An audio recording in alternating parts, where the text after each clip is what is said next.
welcome into the DNVR Avalanche podcast presented by DraftKings Sportsbook, the #1 rated sportsbook app out there. Use code DNVR when you sign up for a new account. I'm your host, Rudo, joined by AJ Hafley. A bit of a later evening one for y'all as the Avs did manage to defeat the Anaheim Ducks in Game 2 of the rookie tournament. They made it harder than it had to be, but it was fun. Yeah. Well said. All right. So, well, maybe I should temper that a little bit because the first period of that hockey game was not fun. The first period of that hockey game was pretty terrible.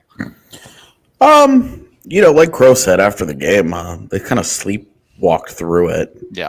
And the Zegras thing, I was like, look, the Zegras thing seemed to get everybody kind of going. He said, well, it got them going. He said they woke up and they beat us up. Fairly accurate, yeah. We just sat there and took it. And then he mentioned that in the second period they woke up and got going, and that was good for them, I suppose. Yeah. It was way different. Periods 2 and 3 were way different. Yeah, night and day on the Avs side for sure. Yeah. If you hear funny noises, that's because I'm still trying to figure out how to eat a meal. Got to get it where you can. Apparently, I left Colorado and just can't figure out how to be an adult who takes care of myself anymore. Yeah, I imagine that gets rough at tournaments like this where there's no food. But yeah, like we go down there, there's no media setup of any kind. There's not a workspace for us. There's nowhere for us to try and write. There's nothing. We can't. Real talk. We can't even get heat up in that piece. So the rest of that is just me being a whiny bitch. But little A, little B. Entitled media, and it again. Wine. Well, the Avs on the ice finally broke through. It took them 4.5 periods, I guess 4 periods and a couple minutes to score a goal. I guess we can break it down goal by goal. We can go by the Ducks' first goal. In the first period, about 9 minutes in. Not a ton to that one. Miner just gave up a super juicy rebound, and things fell apart real fast. Yeah, that rebound from Miner had super Vladislav Tretiak, Mark Johnson, 1980 vibes. Yeah. Just a weak little dump on net that somehow gets punched out, and the rebound ends up in the net where you're just like, excuse me? What were all of you doing? Didn't think we needed to take that seriously at all, or just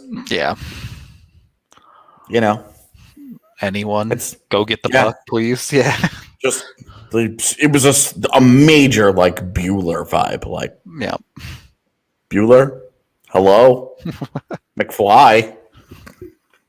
How many movie references can I throw into this thing? You're on a hot case right here. Yeah, to try and make my point that it was a total no-show. Yep. Yeah, I think that one was pretty straightforward. The Avs' first 2 goals in the second period come shorthanded because apparently that's what it took for them to break the ice at this thing. The first one I thought was more of an Anaheim breakdown where the Avs just took advantage of bad decisions by the Ducks. And then the second one I thought was just the Avs kicking Newhook ass. was like, "This is my puck now." Yeah, I thought it was just them doing really, really good PK work. And that's not to say that the first one wasn't like good work. I just thought that there were the Ducks took some chances, some unnecessary risk. Yeah, and the Avs just kind of walked their way into that free 2-on-1. Yep. So. The first goal for the they capitalized from Mutala and Boucher. Yeah. And Matt Boucher, who had maybe the highlight of the game when he slashed the back of Trevor Zegras's leg, and nobody seems to have. Nobody apparently saw it. The entire section. I was sitting with Peter Baugh and Eric Stevens and Corey Pronman and Chris Peters, and we were all asking each other, "Did you guys see it? You guys see it? Anybody see this thing? Did anybody see this thing? The camera. None of us saw it for the home group too. Yeah. Yep. None of us saw it, but all of us heard it and immediately looked over, and he was writhing on the ice in pain. And it was like, oh boy, this is worst case scenario. Thankfully, Seagross seems fine. So. Yeah. Was there a public post game update from the Ducks? There was not a post game when it came in the middle of like third period where they said they're holding him out for precautionary reasons, but he's fine. Okay, cool. Because we got the same word. I did not know that went out on the broadcast. But yeah, we got word that he's okay. He's all good. Yep. And so Matt Boucher, big night. Got almost a Gordie Howe. Yeah, got the fight, got the goal as a result, and then got the first goal, got them going. Big stuff. Yeah, it was nice. I liked Sasha's play. I will give Sasha credit on that 2-on-1. He did have to make the pass on the backhand. Yep, good pass. I thought it was quite nice, but like Sasha's game. I thought he had a solid game too. You saw Sasha was doing the stuff that he has to do in this game. He's playing with that 110% energy all the time type of stuff. Yep. He did the role player things that he didn't have to do with the Americans in the WHL. Yep. And is where he's going to have to find success in professional hockey. Yep. I liked to be honest, I thought he had two pretty solid periods against LA. And then followed it up but with... it wasn't anything special, yeah. That was one, relatively speaking. Sure. No, Randy, I'm in Phoenix. This is an Airbnb. This isn't my house. I wish it was, though, because I fucking love this house. Dope house, but you'd have to live in Phoenix then, so. Yeah, I told Z, I was like, can I just take this house back with me and kick out my stoner-ass roommates? Well, the thing is, Sasha and Boucher's goal was nice. It was pretty. Yep. But you put that one side by side with the Newhook Bowers goal, and it's a very similar plays, but the level of skill on the Newhook and Bowers one is a whole different universe. I mean, the Newhook feed where you over top and lands flat on the ice. A perfect pass that the defender never had any hope to stop, and it's and Bowers is loaded and waiting for it. And like Bowers hammers it home, and you're just like, all right. Okay. Can't really see my eyes because I'm leaned way back because I'm good and tired, and now the reflection is just my screen, but there you go. Hammered it home. My goodness. It was beauty. It was this was the game for Newhook and Bowers and Byram too, to a lesser extent, but Newhook and Bowers especially were like, yep, we're done with this shit. We're moving on. I write my Shane Bowers story. Like I publish it like 3 hours before game time. No doubt he read it on the bus ride over. Ready to go off. Yep. Fuck you, AJ. I mean, it wasn't a bad piece. It wasn't like I dinged him. Just and as we kind of already said, the second period, especially, the Avs just murdered that team. They were extremely dominant in that period. Yeah, and it was really they got the lines rolling. Yep. And Colorado's best players just started to take over. Yeah, legitimately, that top line just kind of destroyed the game. Yeah, we could talk about Olausen for a minute because he was better. He was better. Minimized a lot of the mistakes. I felt bad for him. He tried to make plays on a couple of different occasions, and one of them he gets held and like dragged down. No called, yeah. Yeah, and like he's like looking at the ref and he's like, "What?" And then like the other one, the defender just makes a great play and just knocks the centering feed out of midair and just moves it, and it was like, all right. There was definitely still the decision making was and the decision making with the puck was still too slow. Yeah. I chatted with two different scouts about him who just said, holy smokes, he has a long way to go. Yep. So pro scouts too, so they're not guys that have been sitting around watching him in Sweden. Sure. And I will give him a lot of credit though for the Avs' fourth goal. He played exactly the way he needed to. Newhook dumps the puck in deep behind the net. He didn't look like he had done a whole lot of this. It didn't look like it was something he was comfortable doing, but he goes in, hits the guy behind the net, helps create a loose puck. Newhook picks it up and finds Bowers for the goal. That was right after he should have drawn the penalty, and he just rolled in there like a wrecking ball on the forecheck and created all of that. It was a great job by him. I don't know if he would officially been credited with an assist had we had official scorekeeping, but if he wasn't officially credited with one, he gets the made the play one. Yeah, and to Evan's point here, yeah, this is what I'm saying though. Like, I wonder how much of this is because he's just skating along with the puck, doesn't make a decision until it's too late, and all of a sudden he's trapped. Yep. He's going to have to speed up everything that he does in pro hockey, but also, like, we've also talked about this. Like, this is... He's going to the OHL this year. He's going to go to the OHL, which is the perfect level for him. If they thought that they were going to play him in the AHL, then this week would have been... certainly put a hard stop to it, yeah. Great evidence that should not have been the plan. And it just sounds like they were pretty on the nose with this one. Yep. That he needed to go back to junior. So that is obvious, but today there were at least some positives for me to talk myself into where I was like, all right. I mean, I shouldn't probably be having to do mental gymnastics to get excited about a first-round pick, but one, it was this draft class, and two, it's a late first, so, you know, I really just need to stop being a bitch about it. And to remind people of circumstance, he has been in the United States for 2 weeks. Yeah, like 2 weeks. Yeah, it's absolutely true. And you also keep in mind that he does not speak advanced English. Yep. So he's struggling to communicate with everybody around him right now.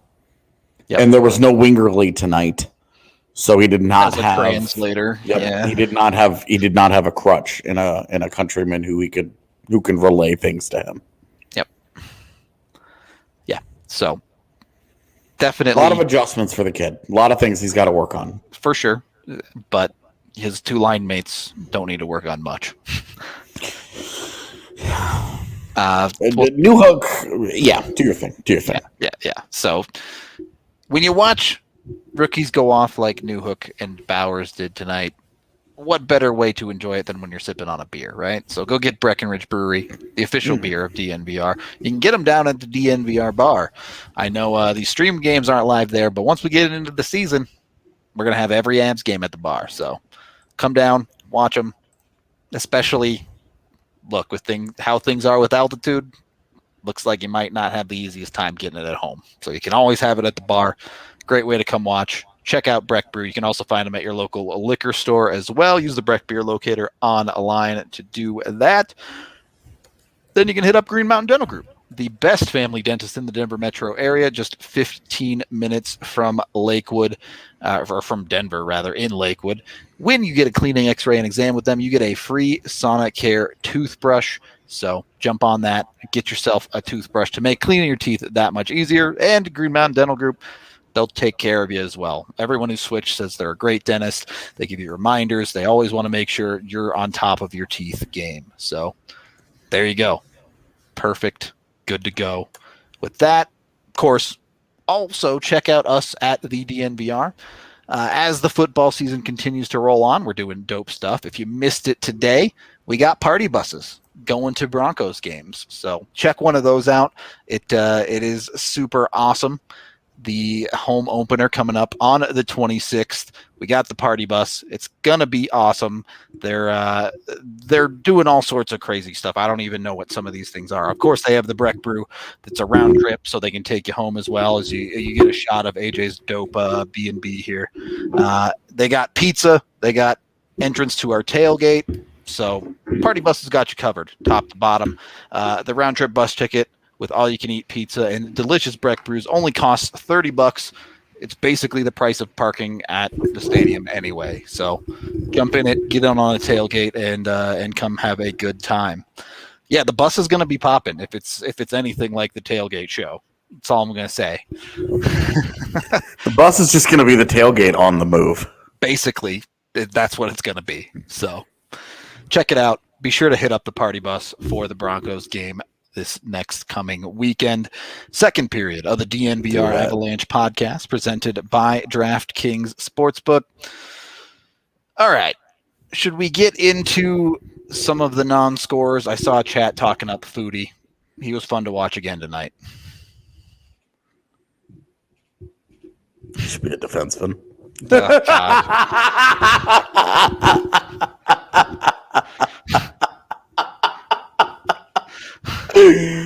Oh, jeez.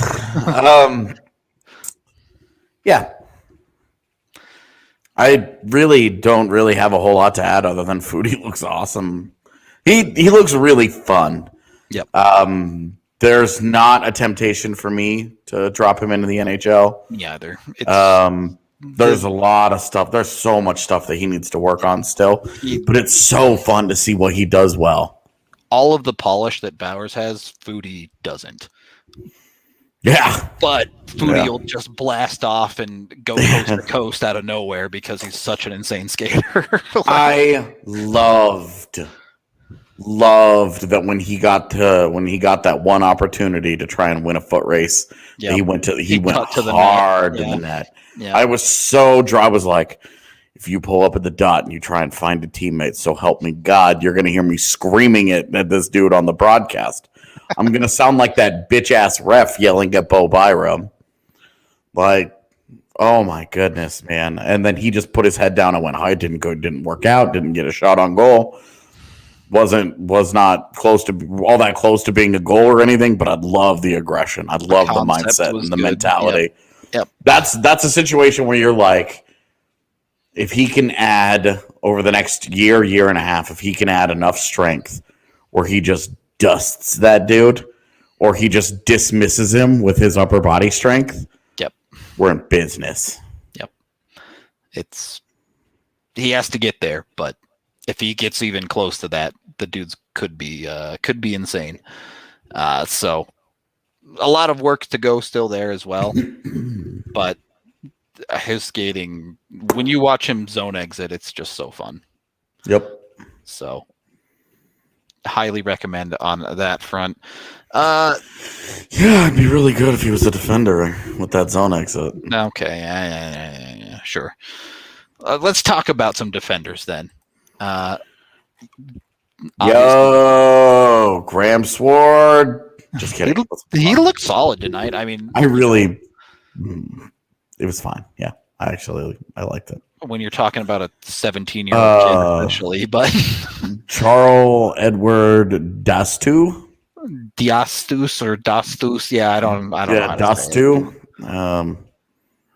We got a DM from somebody who was like, "You guys are idiots. It's Dastus," and I was like, "Oh, thanks, man." Okay. So not the last name I'm going to say horribly. So I didn't like him. I didn't like that. I didn't like it at all. I think he got kind of gypped on that penalty. I thought that was a good stick lift, but yeah, I mean, I didn't care about the penalty. I thought he played poorly, man. Fair enough. I didn't like his feet in recovery. I didn't like I didn't like the way that he tried to transition pucks. It just doesn't look like he's just very good. The truth he didn't look comfortable. Evans. I thought he was on an AHL deal, but I really need to revisit. I don't know all the moves the Eagles made this offseason with like AHL deal guys besides Mutala. But yeah, because several of these like Boucher and Tardif are already on AHL contracts. Yeah, Gendron too. That's the guy. That was 46. I kept forgetting who 46 was, and I was like, that guy sucks. He wasn't good. I'll leave it at that. He got so lucky that the official evened up. Just send him. Yeah. Because it was definitely a retaliation. Pasajov hacked him. And I think that was when things were starting to get really a little heated. Yeah. So no, tomorrow's game is at 9 a.m. my time. 10 a.m. Mountain. Yeah. Arizona time, whatever time zone they're in this month. Yep, 10 a.m. Mountain for that one. I didn't really notice Clearman much at all tonight. I don't know. I did. I noticed him a lot. Okay. The puck was problematic, but I really, really liked his defense. Okay. I really liked the way he engaged. Sure. And I was telling Peter Baugh this, that I like the way that he. I like that he made quick decisions defensively, and he went in and like he engaged fully, and he would. It wasn't like overly physical. It wasn't irresponsible, but when he had to, he would lean on a guy. He would put some weight into it, and he defends with purpose. That's what I'm trying to say. He defends with purpose, and I really liked. He had the one nice puck play at the blue line. He also had the one puck play where he just tried to dump the puck in, and he caught a dude in the eye randomly because he wasn't paying attention. Yeah, and dude just took a puck to the dome. Yeah, basically. And it snuck through because I was sitting right on the angle of that, and it snuck through like three guys, and just that dude was looking at the bench, seeing if he was going for a change, and it caught him in the face, and it was like, I was glad he was okay too. Of course. So with that I liked that from Clerman. I liked the when he made quick decisions with the puck. He's your classic defensive defenseman, though, that when moving a puck in his own zone, when it comes to trying to set up a breakout or trying to transition. Clinch time. Yeah, you are white-knuckling that entire experience. Yeah. But I do like his defense, man. I think that there might be an NHL defender there, but I don't know that the puck skill will ever allow him to get into the league. Yeah. He's got a lot of work to do there, but he's more intriguing than I was expecting. Should we look at the polar opposite of that and Justin Barron then? Because what did you think of him? I did not like his defense in regulation much at all, but he made a great defensive play in overtime to draw a penalty, and the Avs end up winning the game. So Pasajov again. Yep. And did you see that former Avalanche camp invitee Bryce Kindup took that little shot on net after the whistle? That was him. And that was him. Yeah, and Barron got in his face and was like, "Don't do that again." And Sampo Ranta was like, "I'll fucking kill you." Sampo Ranta went full blown crazy eyes on him. Yeah, I was like, "Whoa!" He's got dark facial features as it is, and I was just like, "Man, he could be a Bond villain." He definitely could. That's I don't know. Rambo Santa as a Bond villain, though, would be kind of weird. Yeah, it'd be maybe a bit of a stretch, but with Barron, it's great that he's doing that stuff after the whistle, but he's still way too soft in play. Yeah, for a guy that, dude, I can't get over it. Evan said he reminds him of Cody Franzen, and now that's all I can see. It's just like, if you look at the comparison of, you see Bowen Byram go down and play a man in front of his own net, and the dude is cross-checking the shit out of it, basically. And Barron's just kind of standing there next to his guy. Yeah, somebody's got to light a fire in him, man. Yep. He's just such a nice guy. A weird miscommunication or something by him on the Ducks' second goal too. I don't remember it. It ended up being a shot came in off of Minor, and on the left side, I forget which duck it was, is coming down, and Barron and Olausen kind of have like a miscommunication about who's going to take the guy traveling down. Mm-hmm. And then Barron, for some reason, like, I don't know if the guy juked him or what, but he cuts to follow this guy to the boards, and the other guy just walks to the front. Right. It was a weird read. Yeah. I do remember it. Yeah, it was a weird read. Yep. So, a little weird there. As one of Barron's pluses is supposed to be his positioning, and you see something like that, and you're kind of like, don't love especially it. One of the things that he said in the story that I put up out on him today was, one of the things I pride myself on is my hockey sense. Yeah. And it's like, can we see some?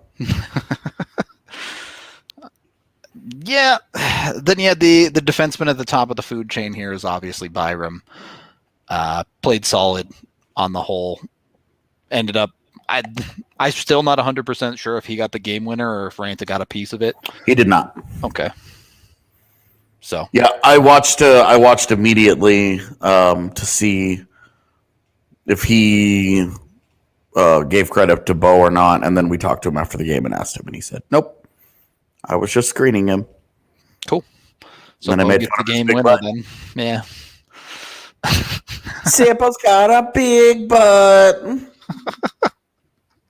Well, it worked. Helped the Avs score a game winner, so take it. Byram looks ready as well. He didn't have the total pop off that Newhook and Bowers did, but yeah. So let's talk about this thing with Byram. How weird was that? What did it look like from your guys' angle? What happened? I don't know what happened, but like I went back and watched it again, and it doesn't seem that aggressive. Like we can't hear anyone yelling, but it looked like Byram was skating off, and then the ref like pulled him back in and just started talking to him about something. And he was like, it looked like the ref was like going down a list of things or something, and Byram just kind of stood there looking confused as far as I could tell. Okay. And that was kind of the end of it. Did you guys hear the ref? No, we couldn't hear the ref at all. No. I saw your tweet about it, but dude, when I say he was screaming at him, I am not exaggerating. The entire rink heard him. The game next door might have heard him because he was screaming at Byram. And we were all super confused. Look, I've never seen an official like scald a player like that. Yeah. From like outwardly, like all he had to do was skate up next to him and talk to him. And instead, he's screaming at him. And wouldn't you know it, after the period, Byram's gone, and it's Bowers and Newhook who are talking to the linesman and are like, "What's going on here? That? Yeah, like what's the deal here? Like, come on, that guy can't yell at our captain like that. Yeah, you can't just undress him verbally like that. It's not okay. What is he thinking? What the fuck just happened?" And then this moment actually comes back to play a little bit of a role here, because late in the third period, the game is 4-2 with like a minute to play, and the Ducks, so the Avs have iced the puck. They call timeout. The Ducks call timeout, and blah blah blah blah blah. They pull their goaltender. And the Avs are saying it was icing. You can't change, you're not allowed to do this. Yeah. And Byram doesn't have the conversation. Yeah. It's Bowers wearing the A from the bench who is calling over the official to say, "What's going on here? Like, what's up?"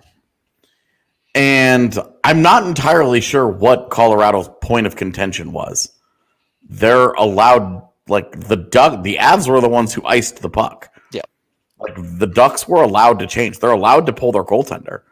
So I'm not sure what the point of contention was, but all I could hear was that the Avs bench kept shouting it was icing. And then when they call the official over to talk to him, it's Bowers calling him over to have the conversation because he won't talk to Byram anymore.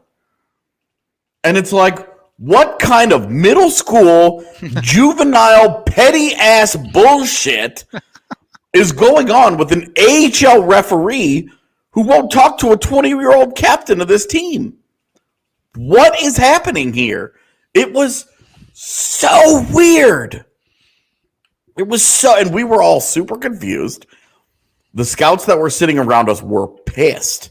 I bet. At the way that the official was treating Byram. Yep. Because they're like, this is unacceptable. This is totally disrespectful to the player for no reason. He's not getting anything out of this. And he's just dressed down this kid for nothing, for no gain. It was incredibly weird.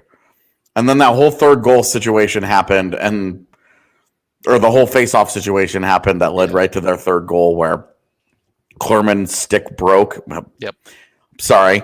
Klurman's stick was slashed out of his hands as immediately off the face-off, and it broke, so he couldn't go get it. And so they had a two-man advantage, and then they score on a tip play right in front. Yep. Where Klurman can't do anything about it. Yeah, I mean the defense was pretty gross. Even with the slash, but it wasn't good. But like, you also just don't have to worry about the defenseman having a stick in front, and guess who scores? The dude right in front. Yeah, yeah, and it was just like, well, with a pass that comes through on Klurman's side. But how about that? So, yeah, I mean, whatever. At the end of the day, yeah. I don't even care about the result of this hockey game. So it was more the Byram getting screamed at by the official, where it was just like, I don't think I've ever seen this before. Like, officials and players have conversations all the time about this, and referees will regularly tell players, I don't want to hear it. That dude yelled at Pastajov immediately when he and Gendron went in the first period. Yep. He was like, shut up, I don't want to hear it. That's a normal interaction, but screaming at a dude before a face-off, telling him to show some leadership, what? Because that's what he said. Why don't you try showing some leadership?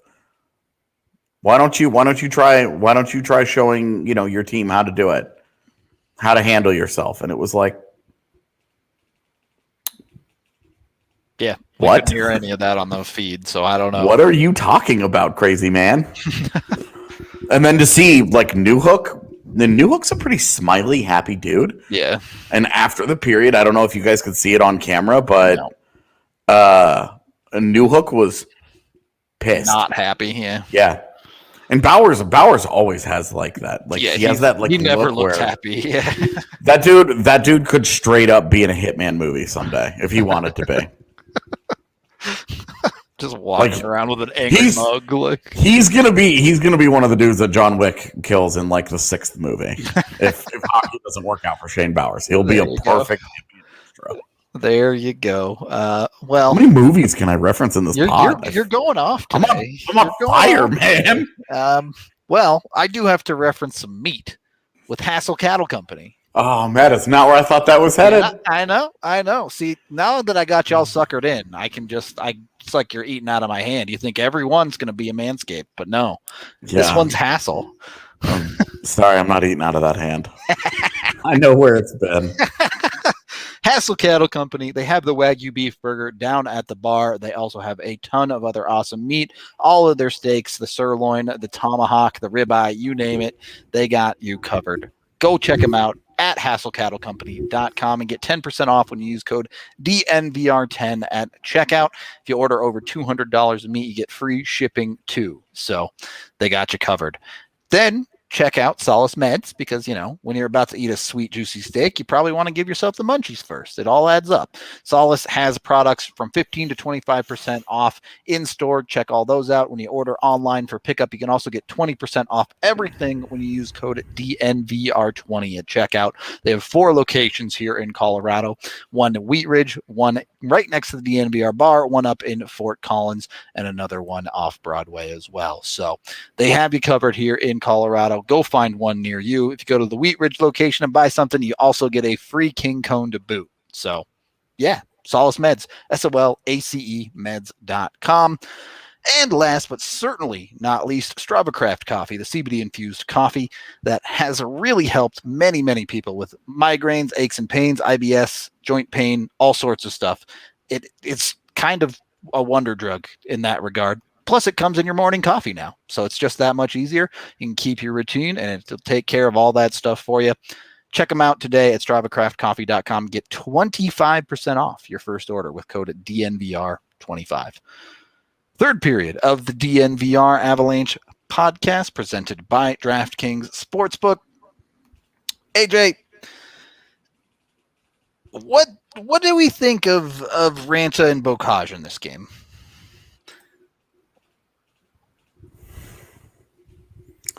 I thought it was way better from Sampo. Agreed. He wasn't a defensive sieve. On multiple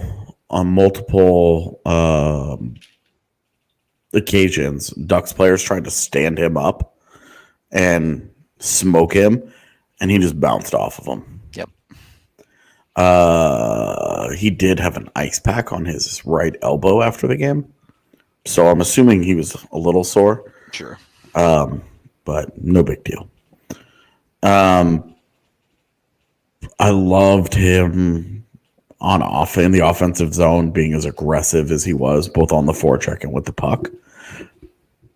He was trying to make stuff happen. I really liked that. I appreciated that. He and Bocage came this close to a goal on a tip play. Should have been.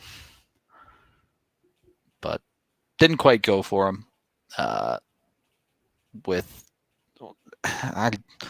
Bocage's game was weird.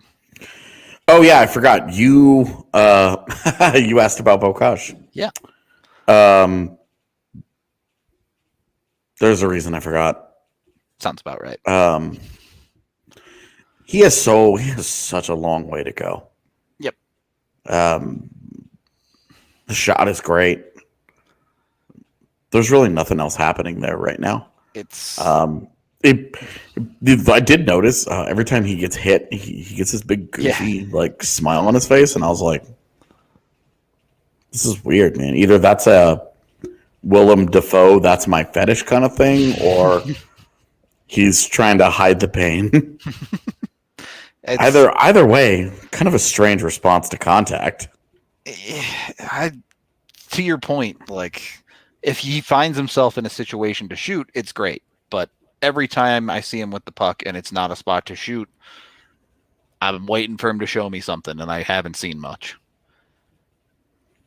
Yeah. And I even like you said, even if it's not perfect and he just has an aggressive mentality and is trying to go hard to the net, like you saw more of from Sampo tonight, even that is something I'd be like, look, this is a positive. You can work with this. But definitely.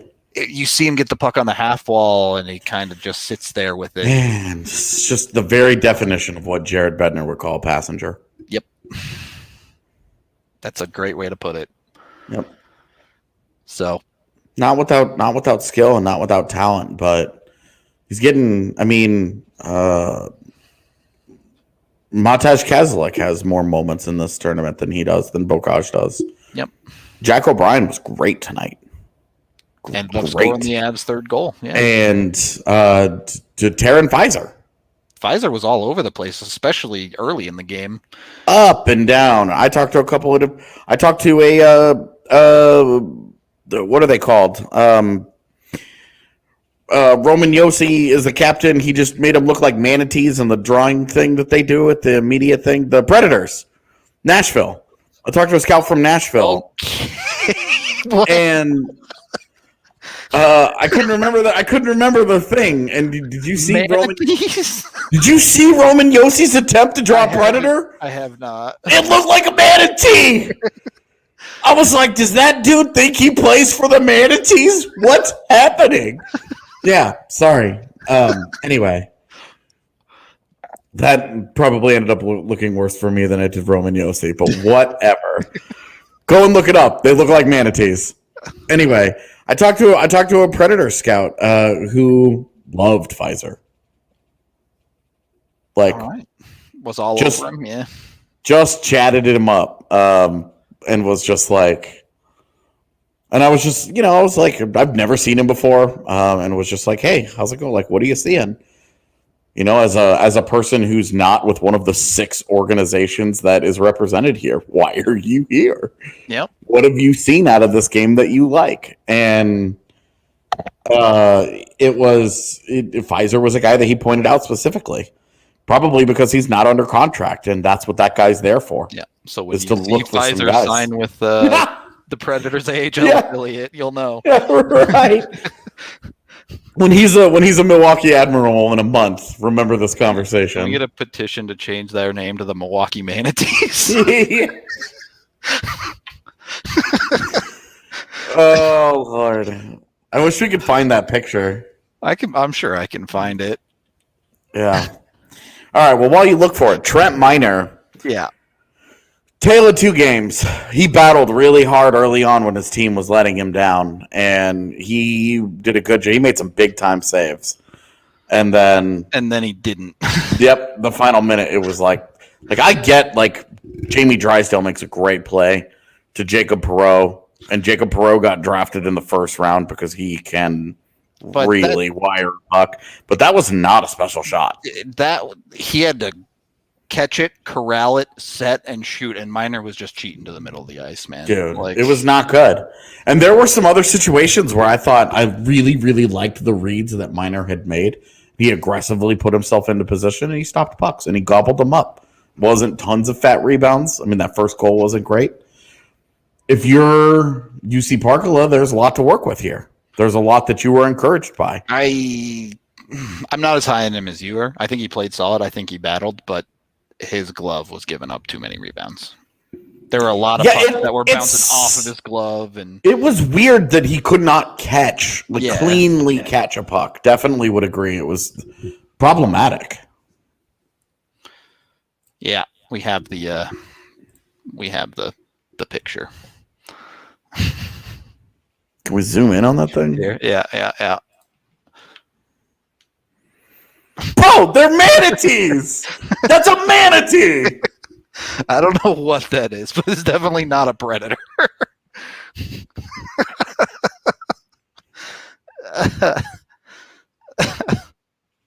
Yeah, that's rough. They made him sign it too. I love it. Oh, is that what that is? That's a signature under there? At the bottom, yeah. Damn. I bet that thing's worth some money. Right. That's going to hang in someone's house. Dude, you would be like the ultimate Preds super fan to put that thing in a frame. Or something. Yeah. And somebody will be like, oh, the kids got some artwork, and they're like, no, Roman Yossi drew that. I paid money for that. They told me it went to charity, but I know better. All right. Enough disgusting non-predator pictures. I can't believe we haven't done that off-season show yet where we have to draw logos from memory. Oh, yeah, we don't want to do that because you and I Blaze. Yeah. Well, you and I are horrific artists. Right. So I think that's why it would be fun, is we would just be like, oh, I don't know how to do this. The thing is, like... No, you got to put it in a frame and then put it on a magnet on the fridge. Would it be fun if it was totally unrecognizable because it was that bad? I don't know. Yeah, I guess that's true. But anyway, final thoughts on the Avs in this game. Shane Bowers, that was the game he needed, man. Yep. We haven't even really talked about him, but he was all over the place. Even before the points were getting scored, he was all over the place. He was a monster. What I really loved was that his physicality ramped up as the game went on. Yep. and they were challenging him along the wall, and he was winning those battles. He was stepping up, and he was dicking those dudes down as he needed to. It was awesome to see because that's what he needs to do. Yep. He needs that aggressive mentality, and he needs to use the added size and strength to get those dudes and win some puck battles along the way. And it was really encouraging to see all, and like the goal, like the one timer was dope. The finish on the fourth goal, that's a great job. He just outskated everyone on that goal. Like he was the first guy to the spot. All of that was good, but the area where he really, really needed to show well, especially if he's going to be asked to play left wing, was the board battles and the physicality. Mm-hmm. He has to have that. Well, it does look like a manatee. Why would a marine biologist's head explode? It looks like a manatee. So, yeah,